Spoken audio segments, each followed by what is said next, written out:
Hey everybody, so you're looking at the Oppo Reno. This is the newest flagship from Oppo and it just launched today for the European market in Zurich, Switzerland. So the Reno has two key selling points. The first is this 13 megapixel telephoto lens that offers 10 times zoom that's almost lossless. It's not quite all the way lossless, but it's a hybrid zoom that's a lot better than 10 times digital zoom that you get from a Samsung Galaxy S10 for example. So Oppo is able to achieve this by building a camera module that's basically sideways inside the phone. So lens is reflected inside the sensor and then it goes through a series of lenses that's sideways perpendicular inside the phone's body before it reaches the image signal processor. So it's like crazy tech that Oppo actually started developing first, but unfortunately given the cutthroat nature of the smartphone market, you already know that Huawei actually beat them to the punch by putting it on a mainstream release. So the Huawei P30 Pro has a telephoto lens that's basically the exact same tech as Oppo Reno's 10 times zoom, and I've tested these phones side by side briefly already and they can both do 10 times zoom that look really damn good. But again, to Oppo's credit, I believe they did the zoom first. Now also new to Oppo devices is this 8 megapixel wide angle lens. This is the first time Oppo is doing a wide angle lens, and if you follow my work, you know I'm a huge fan of the wide angle camera, and the Oppo Reno's wide angle lens works really well. I find that right now switching to the wide angle lens is a little bit slow. There's a slight lag, but I'm pretty sure that's a software problem. This is a pre-production unit and it will be fixed later on. But otherwise, the wide angle cam works great and you can even activate night mode when using the wide angle camera, and I think photos turn out pretty nice. Also for the main camera, you have a 48 megapixel Sony IMX586 sensor with an f1.7 aperture and a really large image sensor at ½ inch.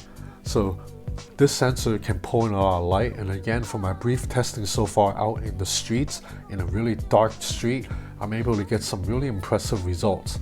Now another thing to note is this phone, the back is almost completely flush. The camera module actually sits under the glass. This is Gorilla Glass 6 and it's an awesome feeling to have a back that's almost entirely smooth. Just like the LG G8. The LG G8 also has the same technology. The camera module sits under the glass. Now when you compare the Oppo Reno to something like the Huawei P30 Pro, now all of a sudden the camera bump on the P30 Pro is slightly unsightly compared to the Oppo Reno's completely flush back. So I really like the back of this phone. I really like this little visor strip that reflects light a little bit differently than the rest of the glass back, and I'm a fan of this black color. Now moving to the front, you have a 6.6 inch OLED display with a resolution of 2340 by 1080. Yes, there is an in-display fingerprint reader too, and it works really accurately, really fast. This is, I believe, the same fingerprint sensor that's used in the Vivo V15 Pro, and that fingerprint sensor is awesome. Now 6.6 inch is a really large screen. So that means when you compare it to something like a Huawei P30 Pro, which already has a really large screen at 6.5, Oppo Reno's screen is even larger. Now if you compare it to the LG G8, which only has a 6.1 inch screen, then it's not even close. You get a lot more screen real estate. Not to mention there is no notch, so this display on the Oppo Reno is completely uninterrupted. And when you're watching Instagram stories, it's just a lot more immersive to get something that fills up the whole screen instead of something like on an LG G8 where the notch really gets in the way. And it's not just the G8, the Samsung Galaxy S10 and the Huawei P30 Pro suffers from that same problem. Now of course there is no notch in this phone because you already know by now there is a pop-up selfie camera. This design is quite unique. It's been dubbed a shark fin pop-up camera. Now this design not only is eye-catching, I actually think it will make it more durable, because the other pop-up camera modules that you've seen in phones like the Oppo Find X or the Vivo Nex, those are standard raising cameras that requires two moving parts because you need one on each side of the camera module. Now this kind of funky layout where only one end pops up means you only need moving parts right here. Like this part doesn't really elevate, so you don't need to have a moving part right here. So you only have one moving part instead of two, so that means there are less things to go wrong. Now under the hood, this phone has a Snapdragon 855 with 8 gigs of RAM and 256 gigs of internal storage. Now I'm talking about this is the 10 times zoom edition. The standard Oppo Reno only has 6 gigs of RAM, I believe, and also has a small display, but I have not played with that phone yet, so I'm only going to focus on a 10 times zoom edition right now. And another good news is the battery inside is a 4065 milliamp hour battery, 4065. That is huge. So overall, this phone feels very comfortable in the hand.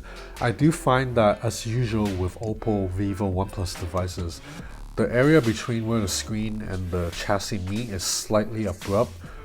I've gotten used to using an LG G8 where it's really curved and smooth and seamless right here. This feels very nice. Like the entire phone, there is no rough edge.